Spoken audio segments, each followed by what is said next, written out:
అక్క శామ్‌కి ఎవరక్క ఇంత బాగా మేక్ ఓవర్ చేసిర్రు? ప్లీజ్ జల్దీ కొలాబ్ చేయండి. వాళ్ళ కాంటాక్ట్ నంబర్ ఇవ్వండి అని చాలామంది అడిగిర్రు కదా!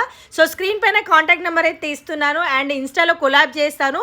తన పేజ్ వచ్చేసి వాణి బ్యూటీ మేక్ ఓవర్ అనమాట. అసలు ఎక్సలెంట్ అనమాట. ఇంకా నా ఫ్యామిలీ పర్సనల్ మేకప్ ఆర్టిస్ట్ అనమాట తను. ఇంకా నాకు నెక్స్ట్ తనే మొత్తము. అండ్ నెక్స్ట్ మా తమ్ముడు కొడుకు శివ కొడుకుది గిట్ట 14కి బర్త్‌డే ఉంది కదా! ఆ రోజు గిట్ట తిననే సజెస్ట్ చేస్తున్నా నేను. ఎక్సలెంట్ అండ్ పర్ఫెక్ట్ అండి. నా పర్సనల్ సజెషన్ అస్సలు మిస్ చేసుకోకండి. వీడియో అయితే సేవ్ చేయండి. శామ్‌కి నేను ఒక వీడియో పెట్టినా నాకు అట్లా కావాలి అని తను మెసేజ్ చేసింది. తనకు రిప్లై నేను ఇచ్చిన. అసలు ఏమన్నా బెస్ట్ తెలుసా? అసలు ఒక అమ్మవారి రూపాన్ని ఇయ్యాలంటే అది కూడా చిన్న పిల్లల కంటే వాళ్ళు ఎంత సతాయిస్తారో, ఎంత చిట్ చేస్తారో మీకు అందరికీ తెలుసు. శామ్ అయితే అంతకు మించి డబల్ సతాంచింది. కానీ ఓపికతోటి శామ్‌కి నచ్చ చెప్పుకుంటా.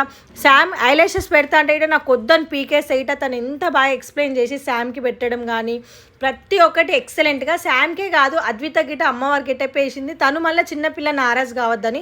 సరే అద్వితకి వేసినాక కూడా మళ్ళీ పిల్లలు ఎవరైతే పక్కన వాళ్ళు ఉంటారో వాళ్ళు కూడా బాధపడద్దని వాళ్ళకు కూడా మేకప్ చేయడం, వాళ్ళకి కొంచెం సజెస్ట్ చేయడం, వాళ్ళకి ఇట్లా కొంచెం డిజైన్ చేయడం. అసలు ఎక్సలెంట్గా కాస్ట్యూమ్స్ తనే తెచ్చుకుంది, జ్యువెలరీ తనే తెచ్చింది. మీ పిల్లలకు కూడా ఇట్లా చేయాలన్నా లేదంటే మన ఇంట్లో ఫంక్షన్స్ ఏమైనా ఉన్నా కూడా కాంటాక్ట్ కావాలంటే నేను తిను బెస్ట్ అని చెప్తాను. మీరు ఇన్ని రోజులు అడిగారు కదా ఒక బెస్ట్ మేకప్ ఆర్టిస్ట్ని పరిచయం చేయమని.